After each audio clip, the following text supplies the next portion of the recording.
Bine, atunci caut-o pe Carmen, identific-o, cere acceptul să lucrăm cu ea și pentru ea și spune-ne cum o percepi. Am găsit acum două vieți.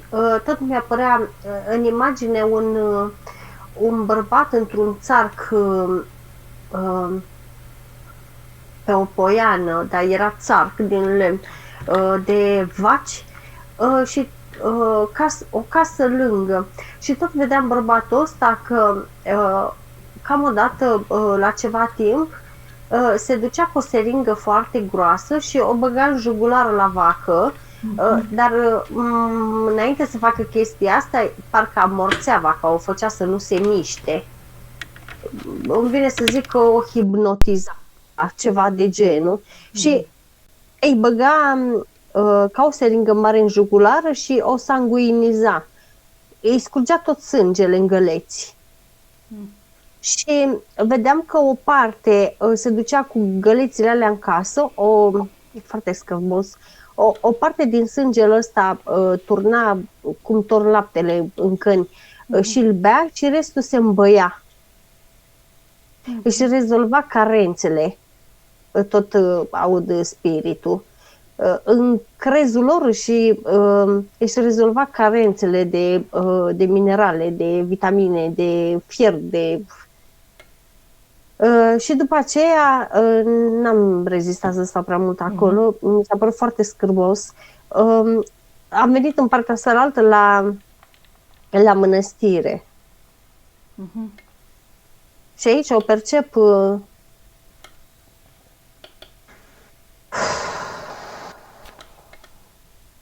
foarte rea ca și măicuță. Orice greșeală era pedepsită aspru, astfel încât percep în fața altarului, cum ar veni, foarte multe măicuțe tinere stând în genunchi în fața ei și ea are un fel de bici în mână și le bate, le pune să meargă în genunchi, le pune să nu doarmă, le pune să slujească. Și am întrebat cui anume slujește. Ele acolo tot aud că pronunță cuvântul Domnul, Domnul, dar în spate este Isis, Ishtar, Iahve și Morfeu aud. Morfeu sau Orfeu? Morfeu. În ce zonă se aflau ele? Transilvania. În România? Uh-huh. Câtă energia sufletului avea ea atunci acolo, în acea viață? 32. Te referi la cea de micuță? Da. Uh-huh. În cealaltă are 76. Aia era înainte, înțeleg, da? Da. Bun. Vrea să-ți mai spună ceva? E mai mult decât suficient, spune spiritul tău. Da, corect. Spiritul ei e pe acolo? Apare și dispare. Momentan n-are frecvența optimă de a-l ține lângă ea în permanență. Câtă energie sufletului are aici? Da. Aici, tot 32. O parte e recuperată, spune spiritul tău. Păi cum e recuperată dacă are tot 32? A avut mai puțină. Aha, și s-a echivalat. Între vieți a avut mai puțin, i-a scăzut, înțeleg. Da. A plecat de acolo prin faptele pe care le-a făcut. Da, e limpede. Bun, hai să vedem cine sunt cei cu contractele, cine au manipulat-o, cine au îndemnat-o să se comporte așa. Și Carmen, te rog să dai comandă ca toate entitățile cu toate aceste contracte, ne auzi bine, Carmen? Da. Bun, toate entitățile cu toate contractele, punctele, subpunctele, copiile, hologramele, amprentele, absolut toate, la care ți-ai dat acordul și pe care acum dorești să le anulezi, să le destructurezi, să vină acum în fața voastră cât număr până la 3. 1. Absolut toate aceste entități și încă dacă mai sunt, cu toate contractele. 2, 3. Acum sunt în fața voastră. Cine a mai venit?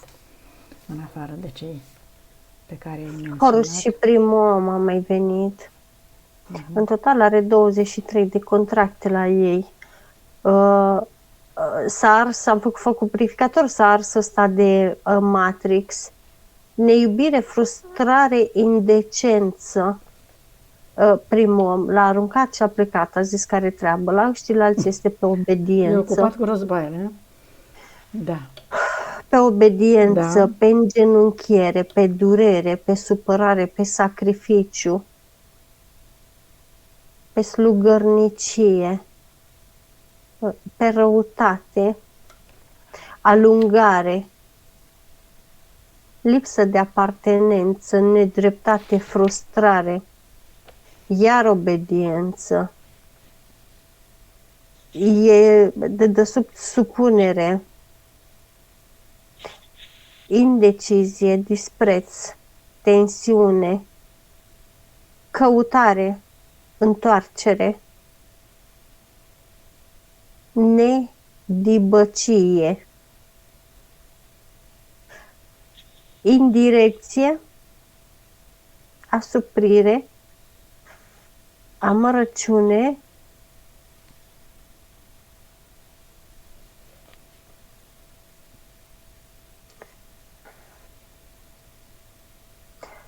saturație, sunt vreo 2 șterse, dar S-o fi deconectat de ele,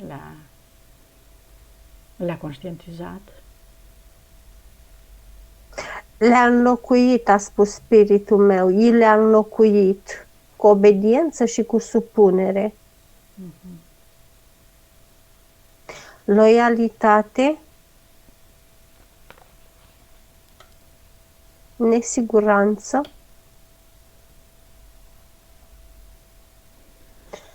moleșeală și apatie.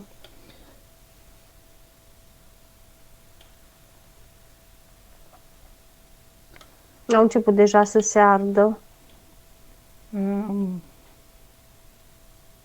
Da, ai zis un om. Al 3-lea din coadă.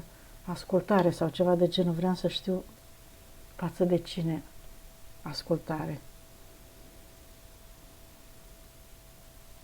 În sfârșit. Mai repetă o dată?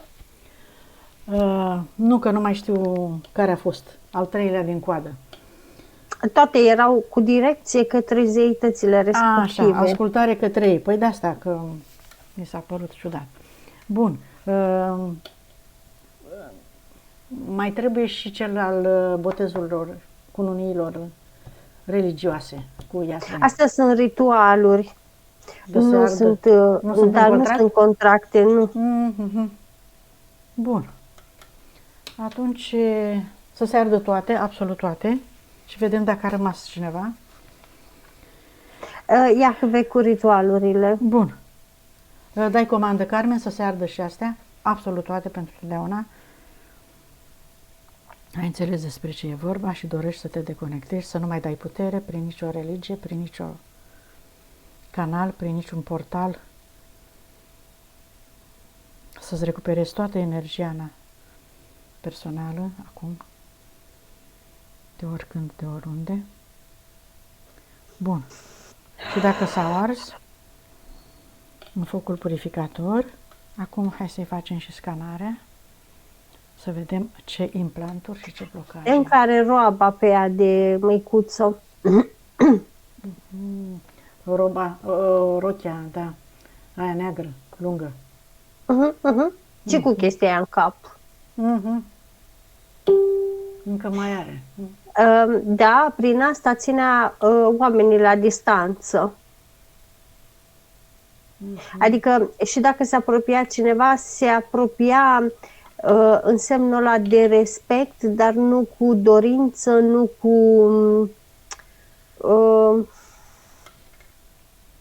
nu cu plăcere. Ca un fel de obligație, așa. Corect, da. Bine. Păi și cum alege să-și dea roba jos? O dă. A dat-o? Încă o dă. Aha.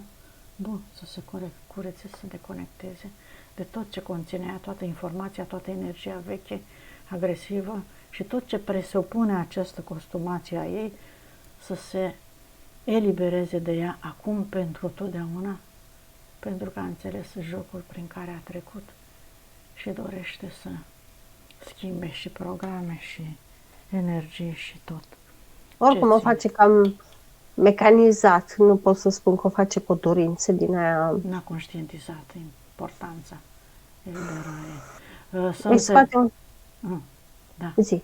Să înțeleagă, Carmen, ziceam, că această robă conține toată informația de suferință și toate amprentele și emoțiile pe care ea le-a manifestat acolo și este o încărcătură destul de neplăcută. Bănuiesc că e și neagră, ți-a părut neagră, Maria.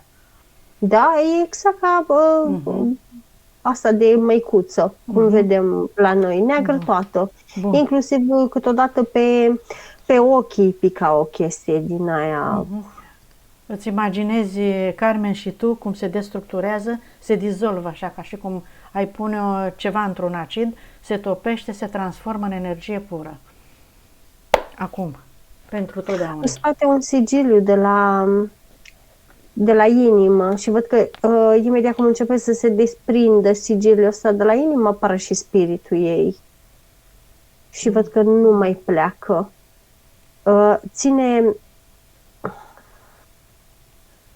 Ține pe oricine deoparte care încearcă să intre între ea și zeitățile ei.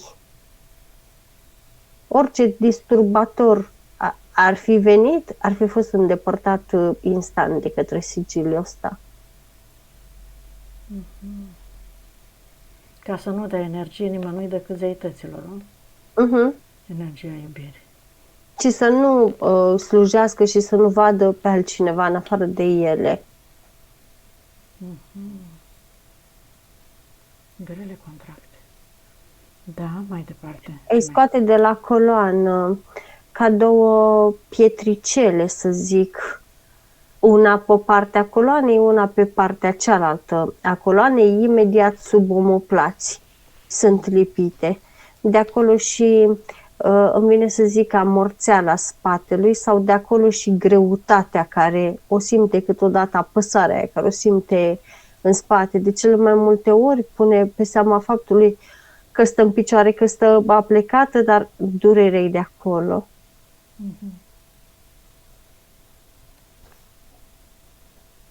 Foarte multă energie preluată pe mâini, pe coapse, pe șolduri, în rinichi, în ficat și la genunchi.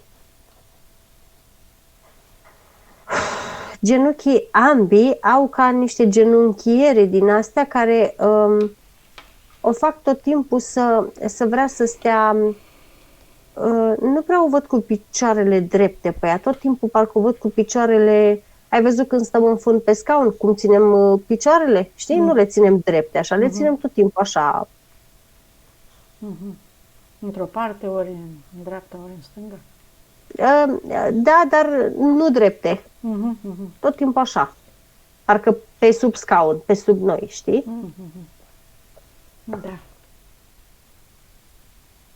De acolo și senzația că vine în nas câteodată sau de acolo și senzația aia când, de exemplu, se ridică, mi-o arată că amețește și parcă îi vine să vină în nas, de aia că nu are stabilitate. Asta îi provoacă totodată și îndoială și îi provoacă totodată și instabilitate și lipsă de direcție.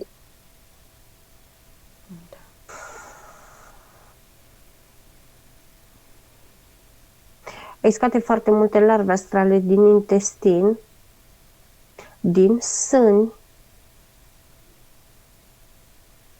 din rinichi, de la coccis și de deasupra are un abdomen triplat, îmi vine să-i spun.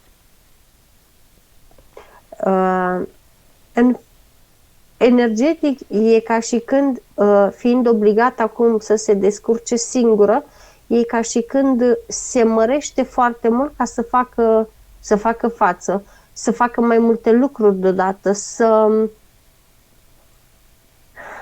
poată să se descurce. În viața asta, zici, fiind singură. Da, da, da. Și cu cât se mărește mai mult, cu atât, practic, ca și emoțional, își dorește să dețină controlul.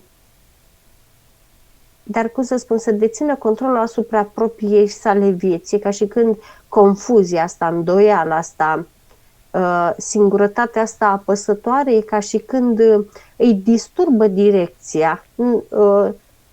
Mi arată câteodată că vrea să se ducă într-un dormitor și ajunge la bucătărie, sau vrea să se ducă la bucătărie și ajunge la baie, sau vrea să-și ia o cămașă pe ea și își ia altă cămașă pe ea. Adică e chestia asta, se gândește în 50.000 de lucruri odată și ajunge să le încurce între ele.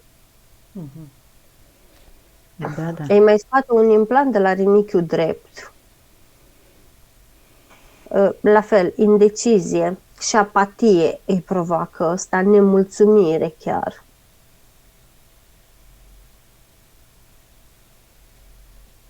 Îi scoate ca niște nanobiți din pancreas, din ficat, din bilă și din vezica urinară. Asta din vezica urinară câteodată i-au provocat infecții urinare.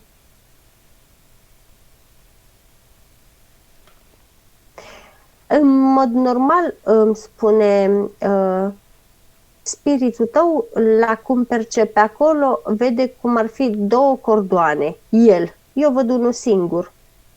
La care celălalt, îmi spune spiritul tău, cel pe care eu nu-l percep decât foarte, foarte, foarte suav, îmi spune că ăla este conștientizat. În realitate, spiritul tău spune că sunt mai multe, dar astea 2 sunt cele mai importante și astea 2 au rămas. Unul e cordon întreg, fără fetuș în câmpul ei, iar celălalt este doar amprenta fostului cordon.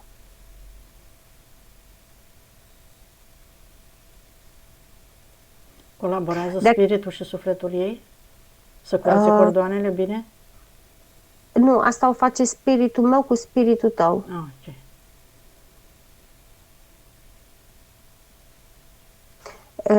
Spiritul tău e mai vorbăreț astăzi.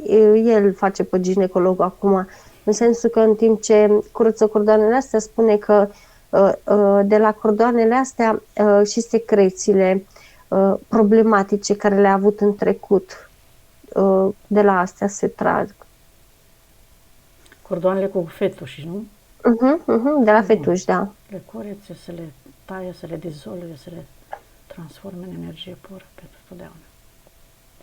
Trompele cu siguranță le-a avut iar problematice, în sensul că le percep puțin mai ca 2 bețe, mai negricioase și mai rigide, stacojite, bine să zic, la cum mi le arată. Cu uscate, n-au fost hrănite, da? Îi mai percep pe ovare, mi arată ca niște discrepanțe, ca și când au fost niște bube, aș interpreta eu niște chisturi ovariene și, cum să spun, bubele acelea au lăsat coajă.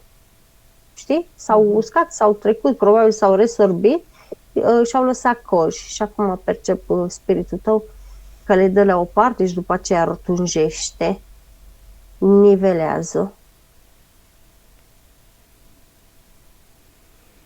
Dezechilibre la centri, n-aș spune că, hai să spunem că dintre toți centrii, să zicem că plexul solar e mai în regulă.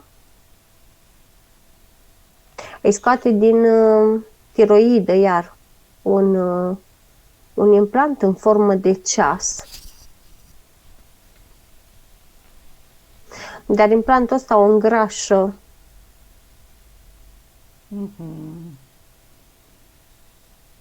Adică văd că e stabilit la știu dacă e 12 și 5 sau e 1 fix. Limbile sunt Asemănătoare. asemănătoare, da. Oricum, nu-s 12 zile, spiritul meu spune că mai degrabă la o lună. La o lună ea se dilată, la o lună ea se îngrașă vizibil. Și nu e pus de foarte mult timp.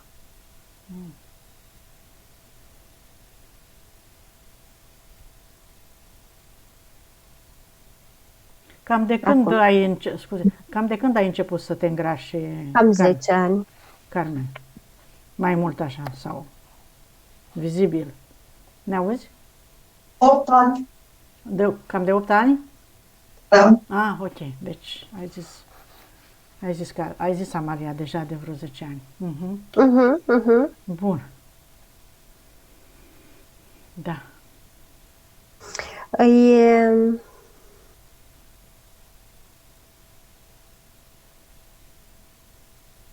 Emoțiile nu îi mai scoate. Emoțiile sunt doar cele stabilite și prestabilite în contractele care au ars.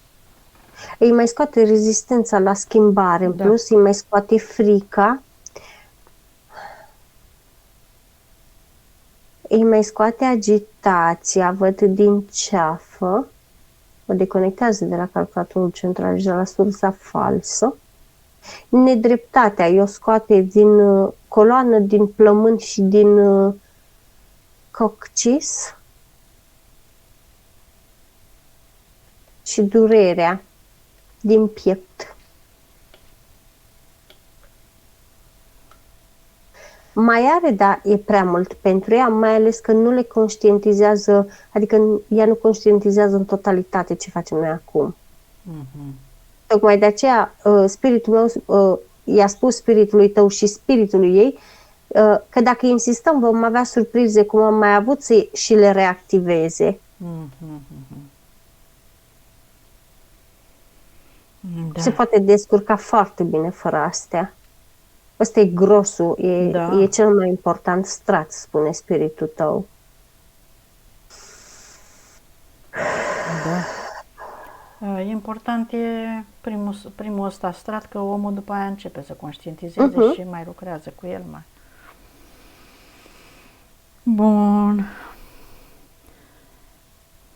Dar inclusiv emisferele sunt în dezechilibru.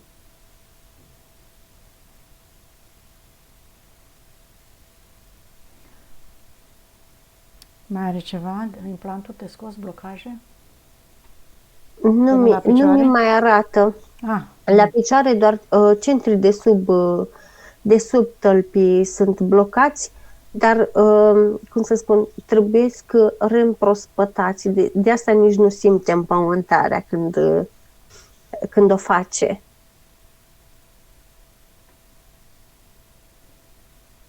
Bine, hai să-i curățăm programele și amprentele și din emisferele cerebrale. Toate programele cu copii, cu amprente, cu tot ce mai este, alege acum să le destructureze, pentru că are nevoie să-și recreeze alte programe benefice pentru ea, în libertatea pe care tocmai și-a dobândit-o, în cunoștință de cauză și cu puterea recuperată, și după aia să echilibrăm emisferele cerebrale, dreapta cu stânga, astfel încât să colaboreze, să aibă luciditate, să fie limpede în gândire, da, și să fie curată. Și acum să vedem liniile de potențial de sferință, ce și-a proiectat acolo. Dus întors. Așa scrie pe ea, dus întors. Dai neagru. Repetă la infinit același, da, cred că aceeași cale. Mi arată că pe drumul ăsta mi arată că se duce până la se duce așa pe ea, după aia se întoarce, iar se duce așa pe ea, iar se întoarce. Wow. Câte vieți a avut ea pe Terra înainte să curățăm, Amalia? Poate te ajută. 896. De unde vine? Siriusa, De ce a venit? experiență. Bun. Hai să-i curățăm linia de potențial de suferință. Acum, în energia curată, Carmen, alegi să luminezi, așa, ca și cum ai avea un bec și te duci pe un drum întunecat și luminezi până în capăt și înapoi, așa încât să-ți cureți acest drum pe care, iată, l-ai străbătut, repetat, cine știe de cât timp, și dorești acum să-ți creezi alte proiecte, alte intenții, cu realizări pline de succes pe toate domeniile, sănătate totală, permanentă, absolută, relațional, să ai succes, să te înțelegi, să înțelegi pe oameni, să te înțeleagă, să fii comunicativă, să fii îngăduitoare, să fii auzită, să fii văzută, să fii înțeleasă, să fii iubită. Profesional, îți dorești acum să găsești calea către jobul cel mai potrivit pentru tine, fie să cureți aici, fie să te simți bine și să ai succes, fie un alt job, vorbim mai târziu despre asta, dar să spui intenția acum, să-ți creezi tot ceea ce este mai bun și mai benefic, plăcut pentru tine. Și să ne spui, Amalia, dacă a reușit să proiecteze ceva, dacă nu, poate că în timp, că înțeleg Asta că cu fizioterapia e predominant așezat aici. Bun. Compatibilitate cât este pe viitor? Nu mi-arată compatibilitate, mi-arată 50-50, dar predominant văd că îmi cântă mai mult asta la altă. Bun. Așa. Deconectarea de la Conștiințe? conștiință. Ai terminat cu linia de potențial, da? Înțeleg. Da, ea își A pune reușit, aici. da. Ea cu spiritul ei, da. Bun, lucrează încă acolo. Noi o deconectăm de la liniile de potențial de suferință, deconectare de la egregoare și conștiințe colective, astrale inferioare, entități și câmpurile lor.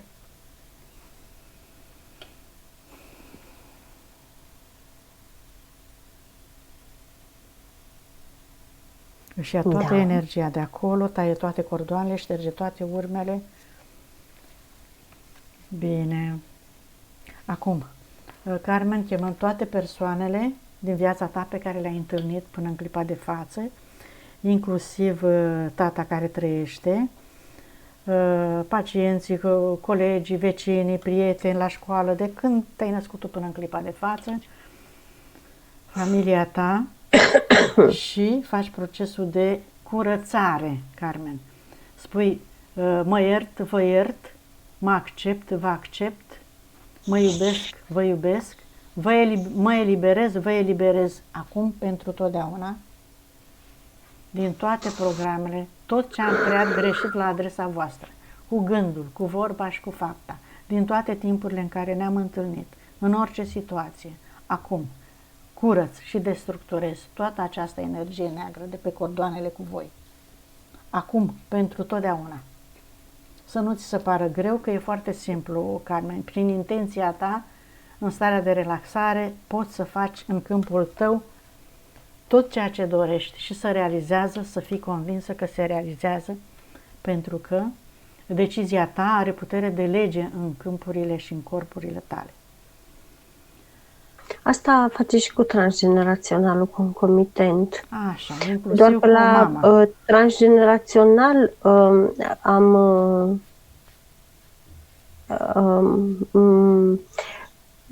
am stăruit puțin cu atenția pe mama ei și la fel o văd foarte dezvoltă, are o tentă din asta de indiferență și la un moment dat am văzut în față pe umărul ei stâng, în față, o chestie care licărea.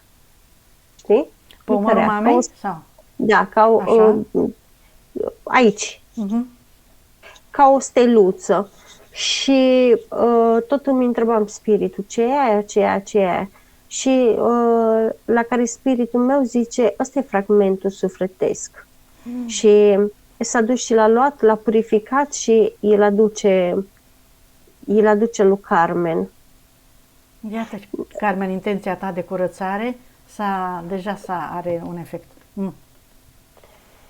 Nu părea să, cum să spun, nu mi-a dat senzația că mama l-ar vrea. Tocmai de aceea a și stat cu el expus. Știi? Adică îi percep la femeia asta un orgoliu puțin mai aparte. Adică ceva de genul, prin oricâte greutăți trecem, eu țin capul sus. Și nici nu vorbește despre ele. Nu. Probabil. Nu. Și nici nu le exteriorizează. Cel mai rău. Nu-i place să se plângă. Toți au probleme. Nu-i place să-și spele rufele în public. Toți au nemulțumiri. Am auzit-o că spune. Și îmi spune că conștientizează comportamentul lor, dar a fost ca un fel de ajutor una pentru cealaltă. S-au învățat lecții importante una pe cealaltă. O aud că spune, dar ți-am zis, n-aș zice că e o femeie rece, aș interpreta-o ca o femeie cu o demnitate exagerată. Da. Da, și este rezultatul tot a contractelor, a comportamentelor din viețile trecute, logic.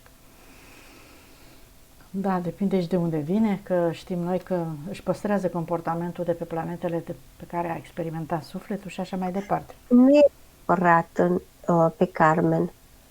Nu poate fi supărată pe Carmen. Este unicul ei copil. Ce mai are să-i transmită? Și ce mai să-i transmiți, Carmen? Îi transmiți acum în gând. Tot ceea ce n-ai putut să spui. de genul că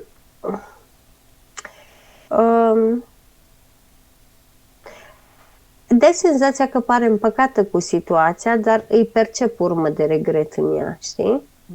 La mama. Deși s-au curățat cordoanele cu transgenerațional, deși s-a transmis informația, a preluat-o, acum o integrează, dar cum să spun, parcă în ea se aprind floricele. În Carmen zici? Nu în Carmen, în mama ei. Dar floricelele astea se aprind, parcă face declicuri, știi?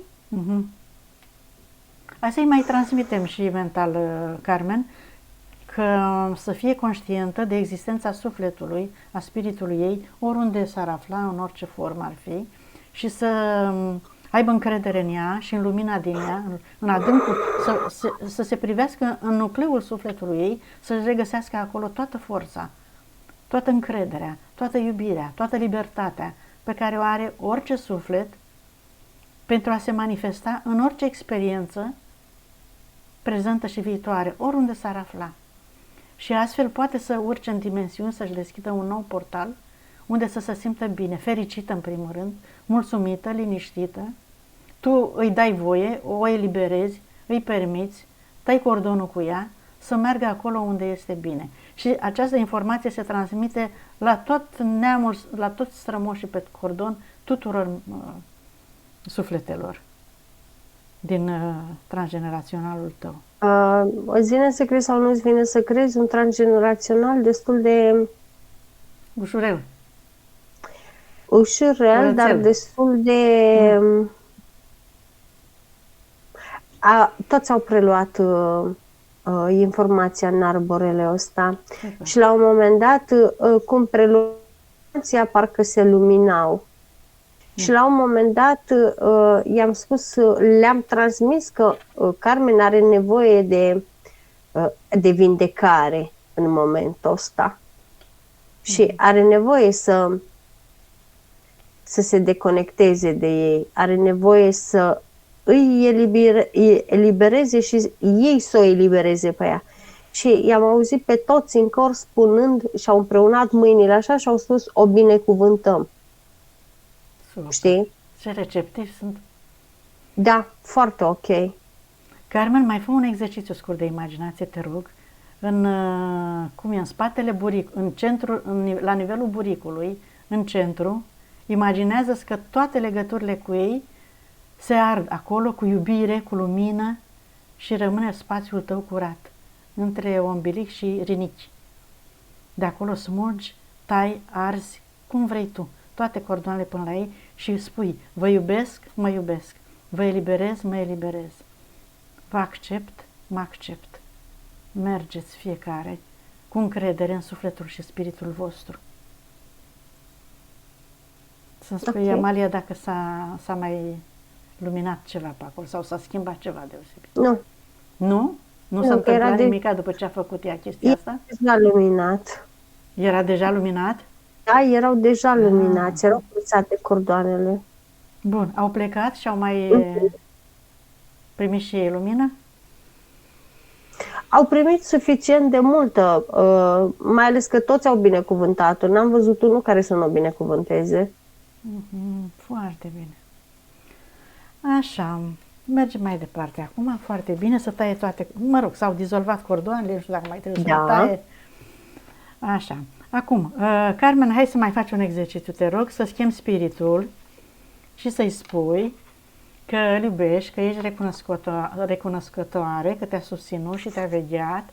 Este sinele tău superior, care a acumulat toată experiența ta, toată informația, care are iubire, care are tot ce, mă rog, cel puțin așa percepem noi. Ce o fi, care o fi adevărul, o fi mai mult de atât, o fi altceva pe aici, pe acolo, na. Noi îi spunem ce știm. Spune că îi mulțumești, că la urma urmei vorbești cu tine, știi? Că îi mulțumești, că dorești să rămână alături permanent de acum încolo în orice experiență, să te susțină, să te inspire și că dorești să comunici permanent.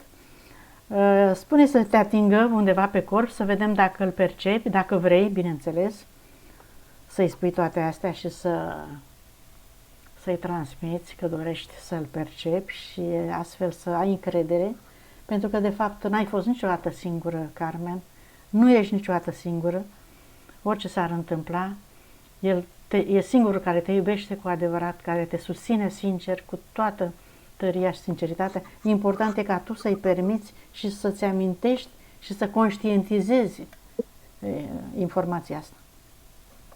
Și să ne spui dacă îl percepi, dacă nu, nu e nicio problemă, poate altă dată.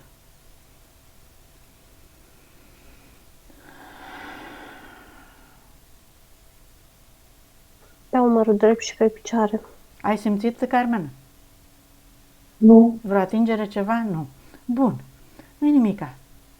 Acum, mai facem un exercițiu, Carmen. Îți imaginezi din centrul tălpilor tale 2 fascicule de energie, de lumină, curate, strălucitoare, care cresc, se adâncesc în centrul pământului și întâlnește acolo o sferă de energie pură. Forța pământului, care înmagazinează iubire, putere, magnetism, liniște, tot ce-ți dorești tu, te conectezi acum cu iubire și recunoștință față de acest suflet al pământului și te încarci cu toate cele conținute de pământ, să zic așa, cu magnetism, cu energie, cu iubire, cu încredere, cu putere și te imaginezi cum te întorci așa plină de lumină și de aceste valori până în creștetul capului și îți umpli toate celulele tale, tot corpul tău, toate câmpurile tale cu această energie. Și simți cum devii mai puternică, mai încrezătoare, mai sigură pe tine, da? Și mai luminoasă până în creștetul capului. Și de acolo un alt fascicul de lumină, de energie pură, cu care te conectezi, da, se extinde și te conectezi cu sursa pură. Rogi spiritul tău să caute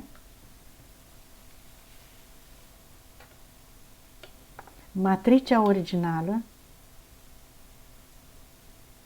prin care să-ți amintești toate valorile tale, toate capacitățile tale cu care ai plecat din sursă pentru prima oară.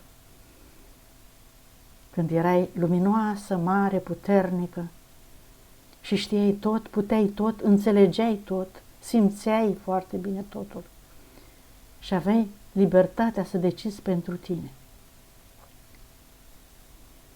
Înainte să dai altor creații din energia și din puterea ta. Ți-ai recuperat toate aceste valori, toată această energie, te întorci în interiorul tău și te integrezi cu energia sufletului, activezi toate memoriile și puterea inimii, accepti și integrezi energia masculină cu energia feminină și integrezi cele trei părți, suflet, spirit, mintea fizică. În cap. În cap. Și hai să vedem, Amalia, dacă e cazul să reechilibrăm puțin centrii energetici. Asta fac, că i-am echilibrat centrii, am trecut la câmpuri acum. Bun, extindem în câmp, da. Să-i spunem și ei, ca să conștientizeze și cu mintea fizică. Curățăm câmpul de toate amprentele trecutului, ale programelor în care tu ai trăit, în urma contractelor, sigur, și influențelor, așa. Acum ești liberă și poți să scureți câmpurile, să le reorganizezi, restabilizezi după culoare, mărime, formă și luminezi așa încât să constituie protecția ta totală și permanentă de acum încolo. Bine, îți mai amintești să-ți reînnoiești această informație, această intenție, ca să devină protecție pentru tine, câmpurile, și te vizualizezi așa cum din corpul tău, da, se extind cu lumina, așa.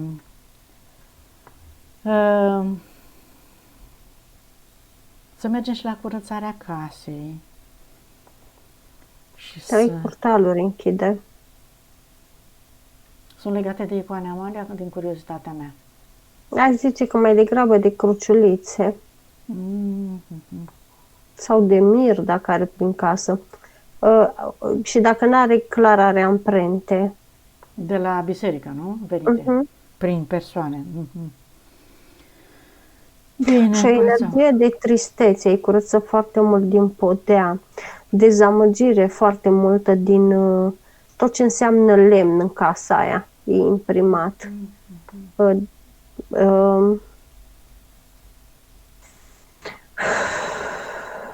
Și lipsă de putere prin tavane, văd, ca și energie stagnantă, imprimată.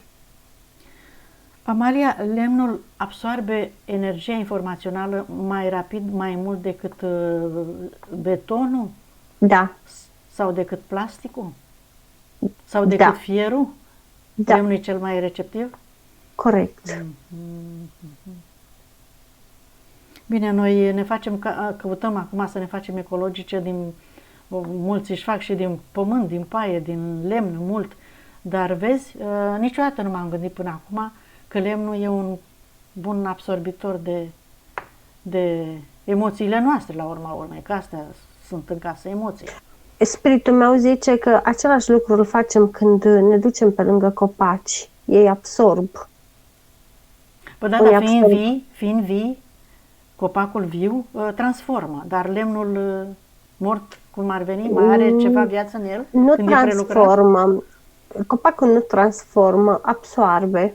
Absorbe și păstrează în el sau ce se întâmplă când absorbe emoțiile de la noi? Are un proces de alchimizare. Asta zic.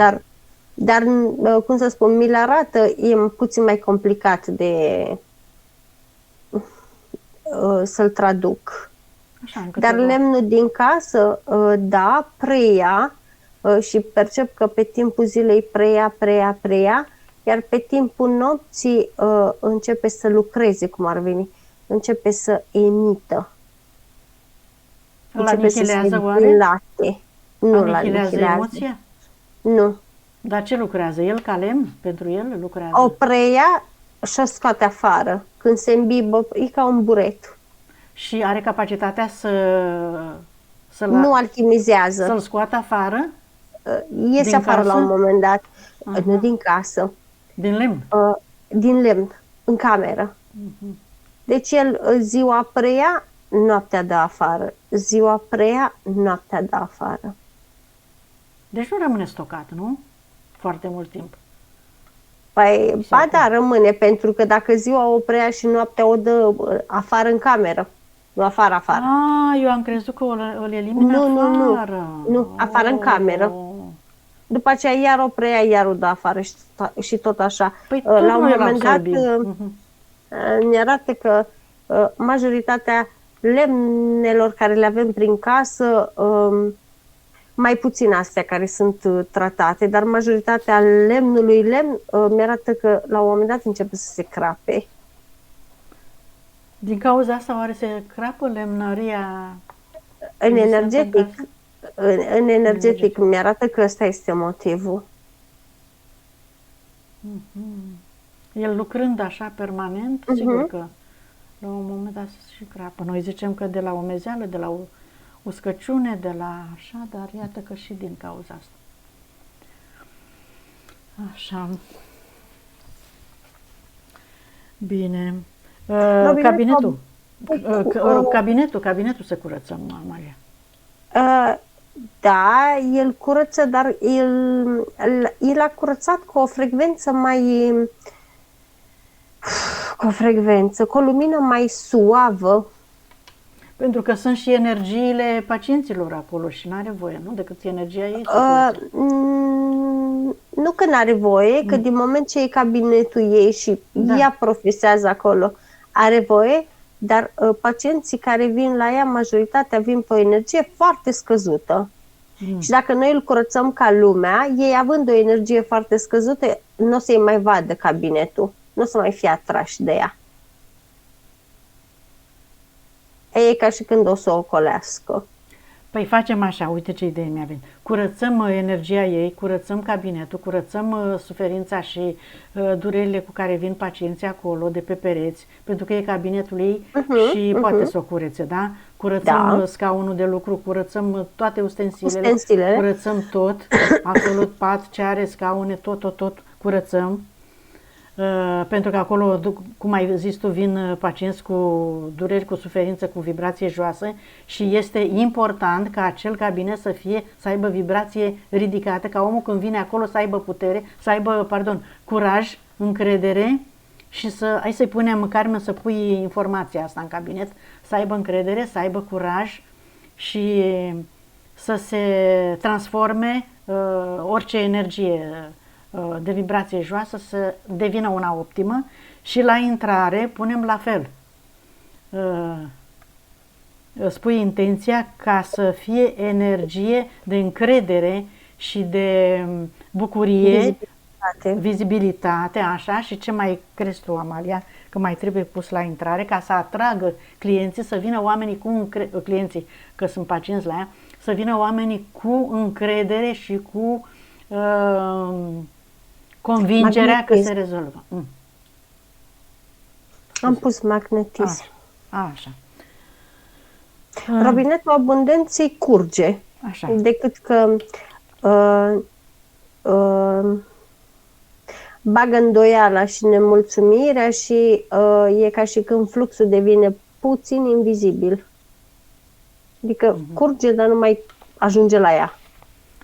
Să înțeleg ca recomandare din partea spiritului, așa cum făceam noi, încrederea în ea. Și? Încrederea în ea, încrederea și acceptarea a ceea ce este acum.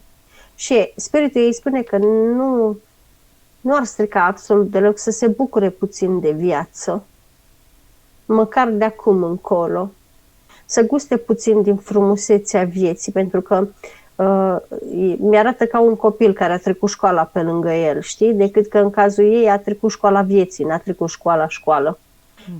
Ea a făcut școala greșită în loc să facă școala corectă, adică școala vieții. A trecut un pic pe lângă, pe lângă.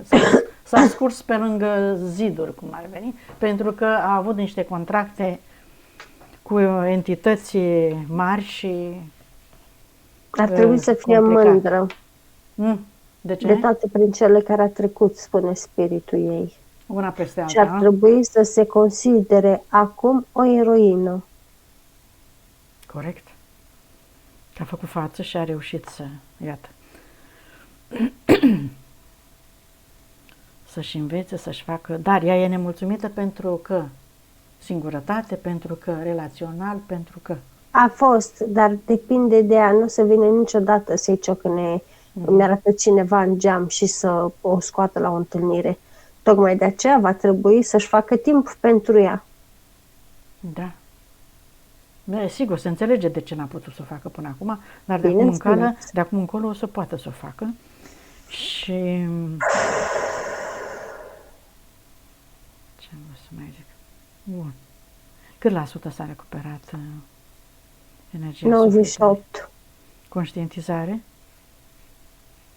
Aș zice un 73. Bun. Mai are de lucrat aici, cu atenția pe ea și să... Atenție și la gânduri și la cuvinte, căci cuvintele ne creează realitatea, Carmen.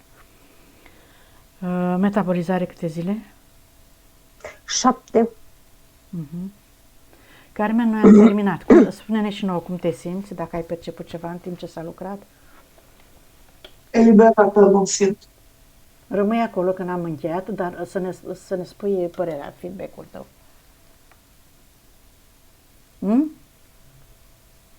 Te auzim, Carmen, spune. Spuneam că mă simt eliberată. Ai perceput eliberarea, da? Da. Bun.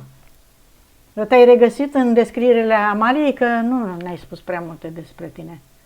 Da. În istoricul tău, în sentimente, în toate cele? Da, da. Și cu mama? Da. Că sunt curioasă să știu dacă așa a fost, așa a stat relația între voi. Da? Da. Bine. Ne dai acceptul de publicare? Da, da. Mulțumim. Închidem aici. Mai ai ceva de adăugat, Carmen? Nu, mulțumesc. Bine. Închidem aici. Vă deconectați de tot și toate.